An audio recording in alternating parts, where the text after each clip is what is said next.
In the autumn of 1943, a chilling mystery took root behind the weathered walls of an isolated convent. The Sisters of Divine Grace, a reclusive religious order, had long dwelt in their stone sanctuary, far from prying eyes. Local villagers spoke of them in hushed whispers, not from reverence, but from an instinctive, unnamed fear. The sisters kept to themselves, their daily rhythms marked only by distant bell tolls and the occasional glimpse of black habits moving like shadows behind ivy-covered windows. But on one storm-racked night, the carefully maintained silence of their world shattered. 3 sisters vanished without a trace. Sister Agatha, the stern disciplinarian whose word was law. Sister Mary, known for her gentle healing hands, and Sister Catherine, a young novice whose strange behaviors had long unsettled her fellow nuns. They were present for evening prayers, their voices joining the familiar chorus of devotion. By dawn, they had simply ceased to exist. The mystery deepened when investigators found no signs of forced entry, no broken locks, no evidence of struggle. Only a single bloodied rosary remained, placed with unsettling precision upon the altar. What followed wasn't an investigation. It was an orchestrated burial of truth. The church moved swiftly, sealing records and declaring the matter a private ecclesiastical issue. Families received no answers. Journalists were turned away. One particularly persistent reporter who dared dig too deeply into the case vanished as completely as the sisters themselves. For decades, the story lay dormant, entombed in bureaucratic silence and ecclesiastical secrecy, until a routine renovation of the long-abandoned convent revealed something extraordinary, a hidden wooden compartment concealed within the chapel walls.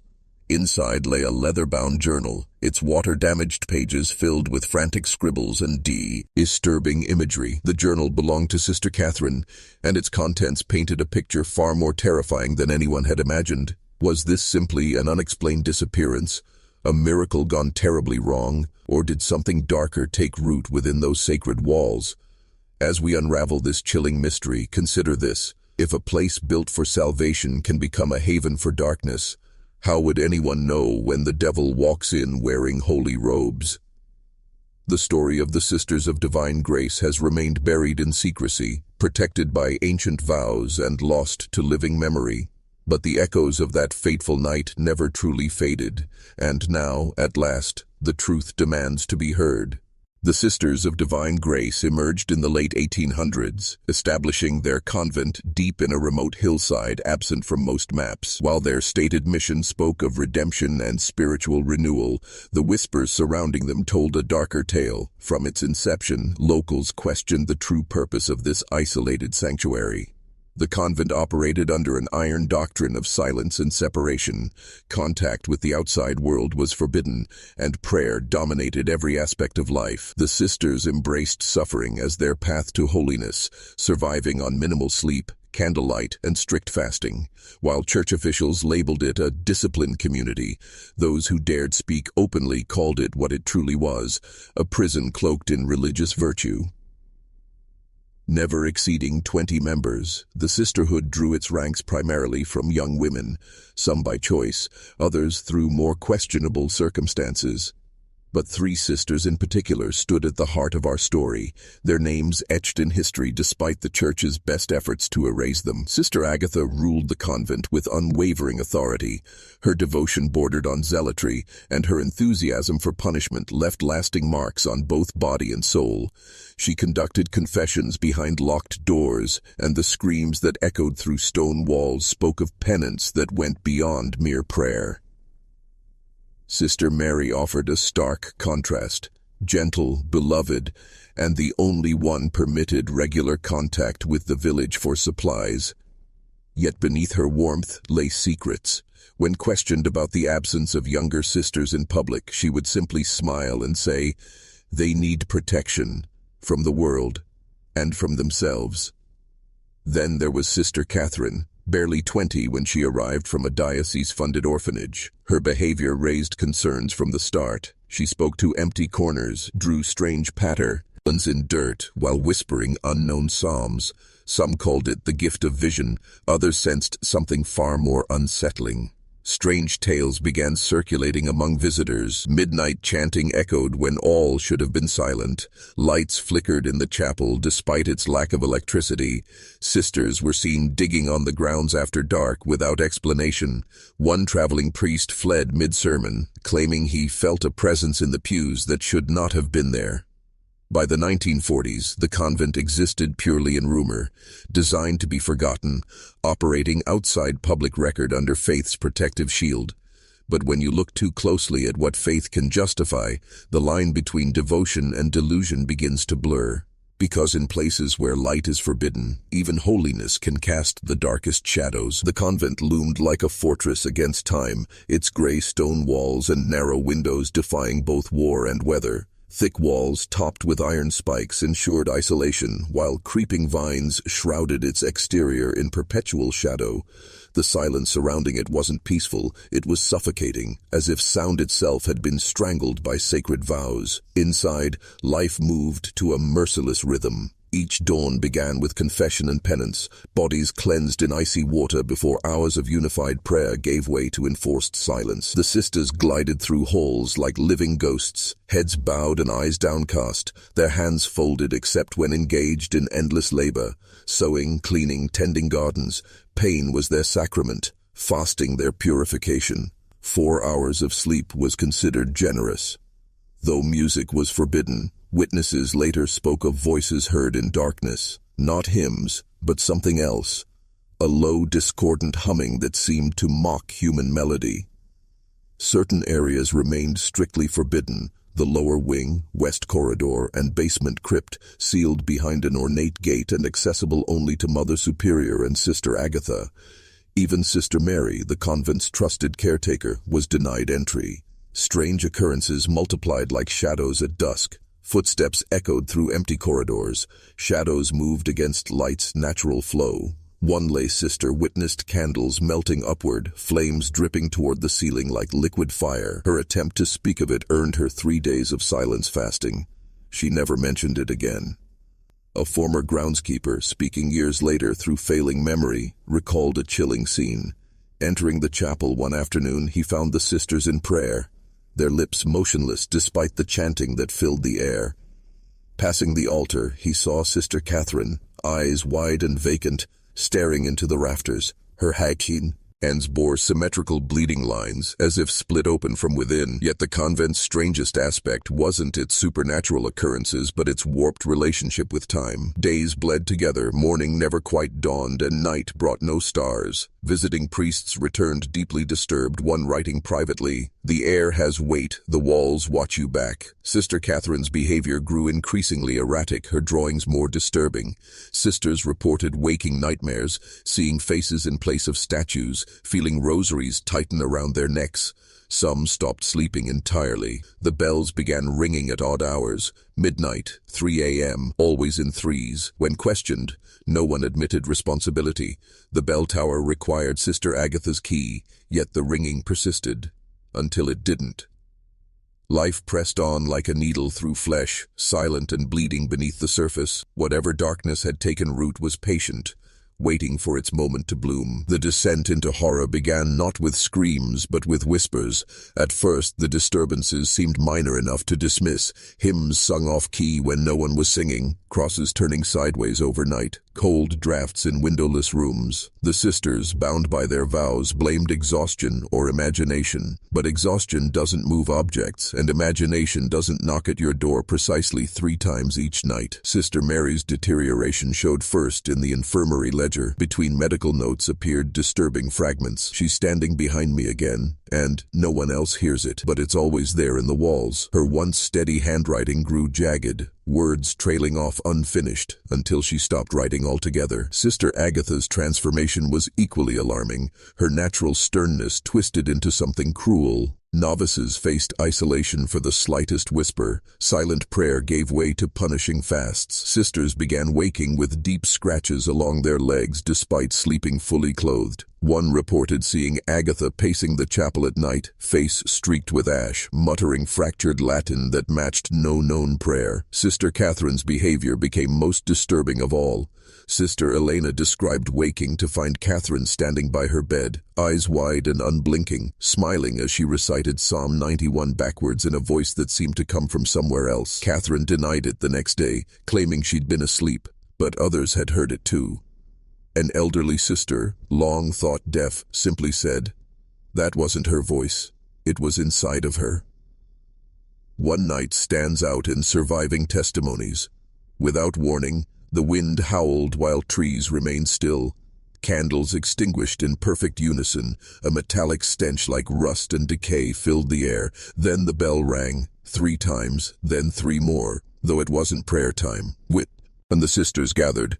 Sister Agatha arrived last, visibly shaken, her habit torn and hands trembling. That same night, all crucifixes vanished from the walls without explanation. Younger sisters began sleeping against chapel doors, clutching rosaries until their hands bruised. Then came the animals, every goat, chicken, and the old mule found dead one morning, untouched but frozen in expressions of terror. No signs of violence, no blood, just bodies and silence. Sister Catherine stopped attending morning prayers entirely. Her only explanation: "We're not praying to the right one." Her hidden sketchbook revealed pages of spiraling patterns, hollow-eyed figures, and one repeated phrase: "He comes through the floor." Several sisters fell violently ill without medical explanation.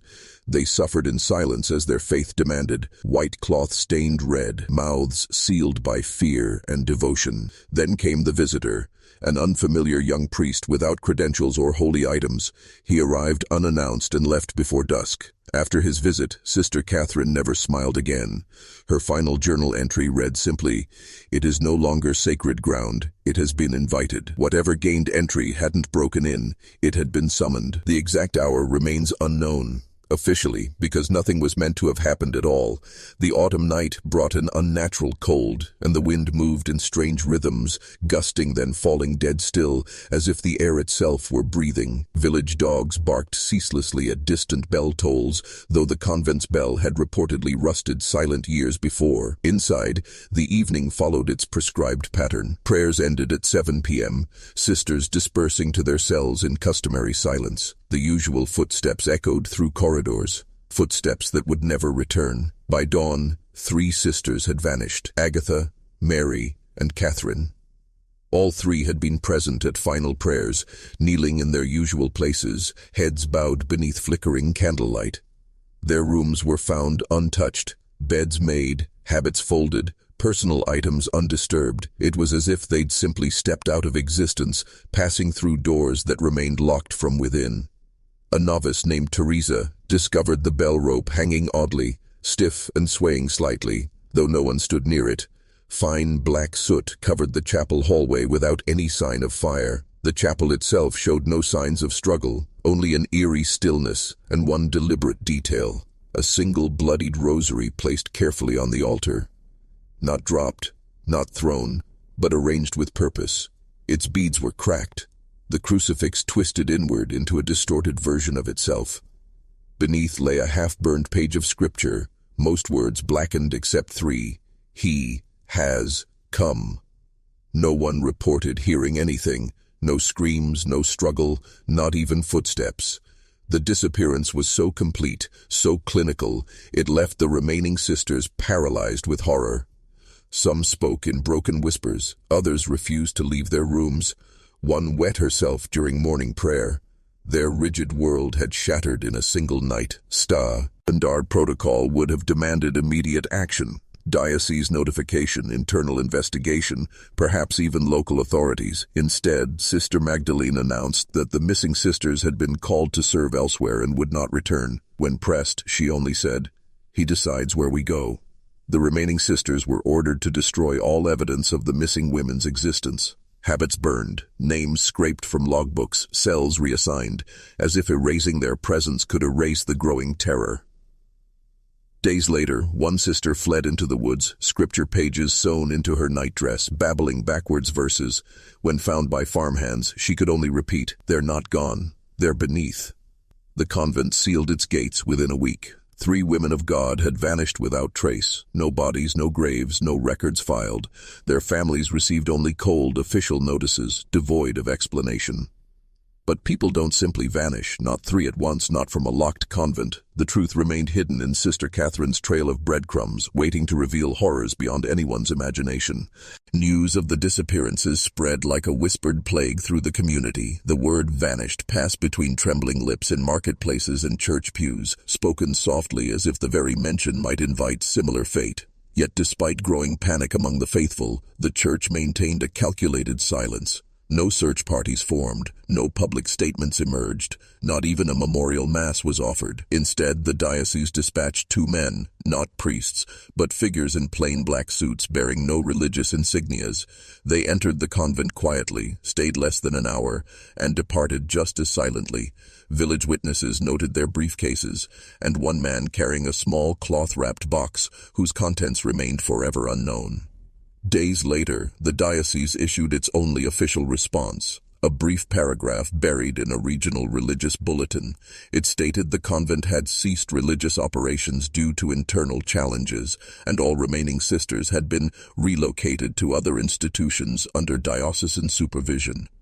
No mention of the missing, no acknowledgement of the bloodied rosary, no explanation for the whispering voices or the bell that rang without a ringer. They buried the truth beneath layers of bureaucracy. Records of the Sisters of Divine Grace vanished from diocesan directories. The convent's name disappeared from church listings. Baptismal and novitiate logs were never archived. Even death records from surrounding towns showed signs of careful editing. Something, or someone, had methodically erased history. But why? What horror lurked behind those stone walls that demanded such complete erasure? Some theorize the Vatican feared scandal. Others suggest church officials recognized the convent had become spiritually contaminated and chose silence over admission. After all, how could an institution built on divine protection acknowledge that its most devout servants had fallen prey to something beyond salvation? A darker theory emerged in whispered corners, that high-ranking church officials weren't merely aware, but involved. Symbols found in convent fragments matched banned exorcism manuals and suppressed religious texts, spiral seals and triune sigils speaking to rituals deemed heretical centuries ago. One investigative journalist, Paul Ramirez, believed he'd uncovered proof.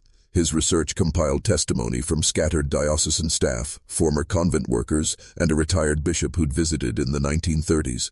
Paul suspected the convent served not as sanctuary, but as testing ground, a place where faith's boundaries could be pushed until they broke.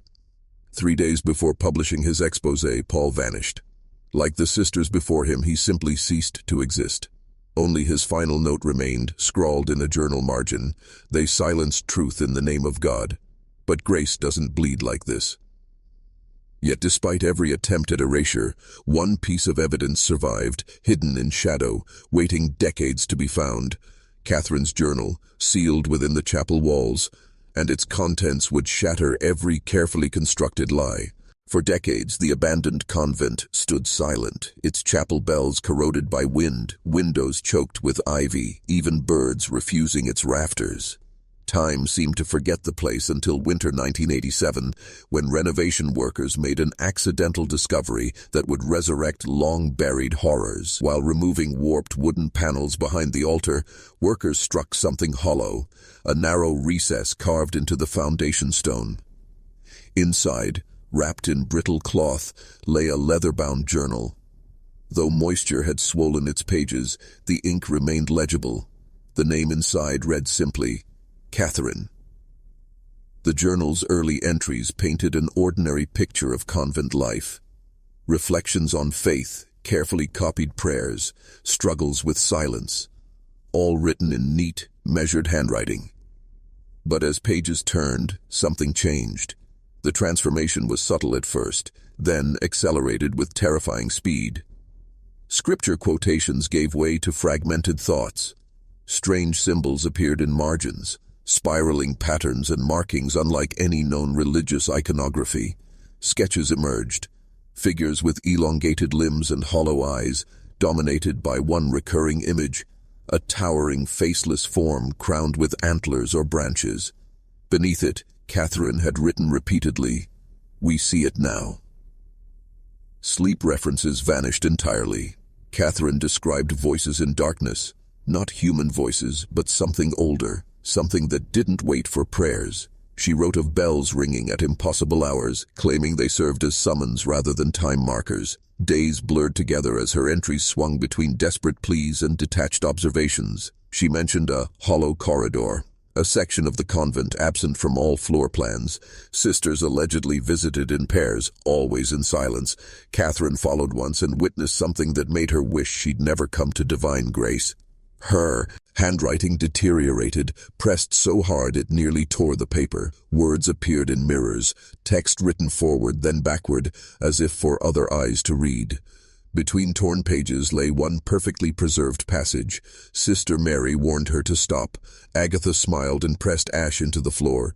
She said, "He answers only when asked the right way. You've been praying backwards." References to Sister Agatha transformed from descriptions of a strict disciplinarian to something far more sinister. Catherine claimed Agatha spoke unknown Latin, that her eyes no longer reflected candlelight, that she never seemed to eat. The final page, written in trembling hand with something darker than ink, reads, "It is not a man, it is not a spirit. It is something that remembers what came before us. We thought we were the ones worshipping. We were wrong. We were invitations. And now, it answers only in silence."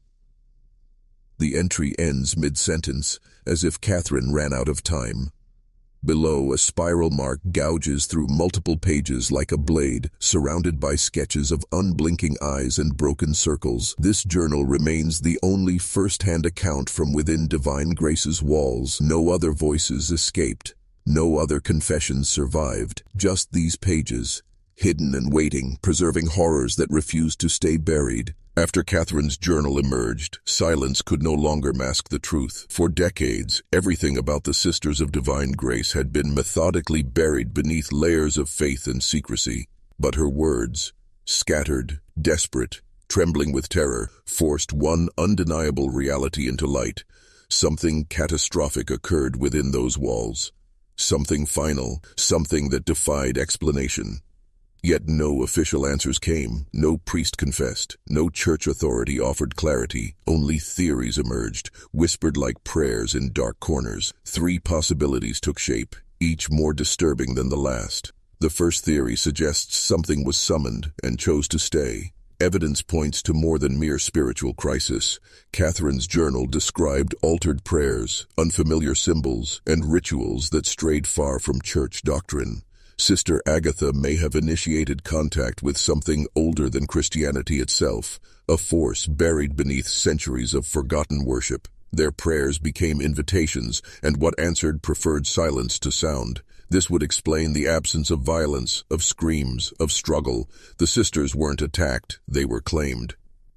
The second possibility speaks to psychological collapse through extreme control and isolation. Divine Grace may have torn itself apart under the weight of its own silence. The convent demanded absolute obedience. Pain was virtue. Starvation was grace. What happens to the human mind when denied light, sound, freedom, and voice for years? Perhaps Sister Agatha transformed discipline into domination, molding fear into ritual, until reality itself fractured. Catherine's disturbing drawings, Mary's silence, secret punishments, all symptoms of minds breaking under impossible pressure. The disappearance might have been the final act of souls already shattered beyond repair.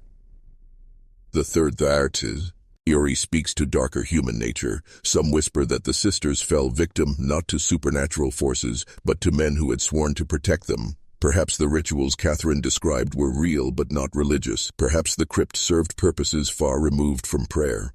When something irreversible occurred, something too horrific to hide, the church responded with swift, calculated silence, erasing names, sealing records, burying truth beneath incense and stone. 3 missing women became easier to explain than a scandal that could shake faith's foundations.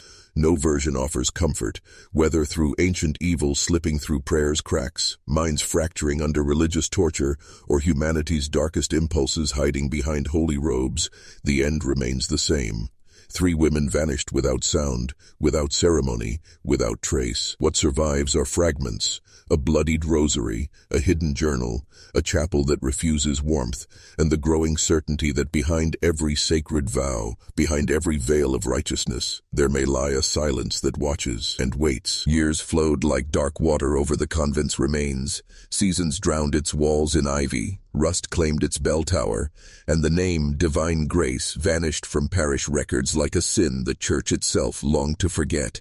It became a place people gestured toward but never approached. Maps ceased marking its location. Roads leading there crumbled into disuse.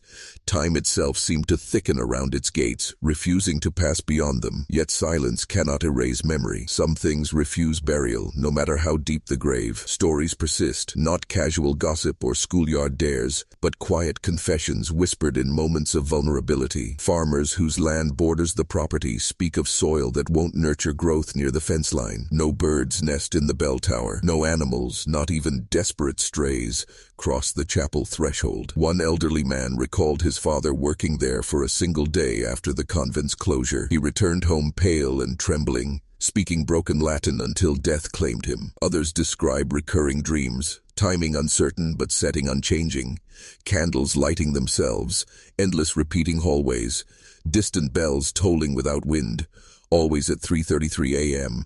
Visitors report sharp temperature drops after sunset. The chapel refuses warmth despite any flame. Footsteps echo in corridors behind solitary explorers. Some claim to hear the soft click of rosary beads dragging across stone floors when they turn too quickly. Even skeptical priests who visited haven't stayed long. One heard his own sermon whispered back in reverse. Another awoke in the chapel hallway, despite chaining himself inside a different building for the night. Recent years brought new disturbances. Modern equipment malfunctions inexplicably. Watches stop. Audio devices capture distant hymns no one remembers singing. A theology student who accessed the crypt once claimed the floor had changed. No longer stone but soft, like freshly turned earth. He never returned but sent one letter written in shaking hand. There are more than 3 beneath. The convent stands empty today, but not abandoned. The land remembers. Some say the bells still toll once yearly on their disappearance anniversary, because some secrets refuse burial, especially those sanctified by blood and prayer. They should have been safe, protected by scripture, wrapped in silence, sheltered beneath layers of faith and devotion.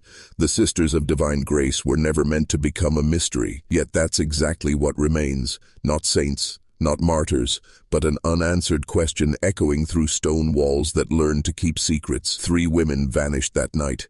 Nothing was stolen, no locks broken, no cries for help, only absence, clean and complete, as if the convent itself had swallowed them into its depths, never to release its grip. Catherine's journal offers the only voice from within, but even that voice shatters before reaching its conclusion. Her words melt like wax, dissolving into frantic scrawls and desperate warnings. She wrote until the very end, perhaps beyond it, with hands that may no longer have been entirely her own. But the true horror lies not in what Catherine witnessed.